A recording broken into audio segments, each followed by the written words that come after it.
Yo, we live in a world where everybody just has something to say about somebody. And I know it's hard to date these people, but just so you know, the love of your life may be around the corner. They may be one of your old friends. They may be someone you used to date years back. You just never know who it is. And I feel like when I'm watching a lot of the content today, a lot of the advice for the gays is that, you just want the hot body and the hot things, but the key is to just look for somebody who's just interested in the same shit as you. Like, it's just like the cute face and all that is gonna work. Like, I've been in my relationship 10 years. Like, we was cute then, still cute now.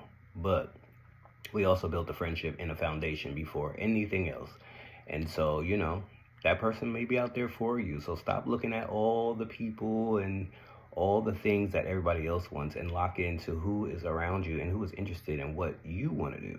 Because that's the key to making it last.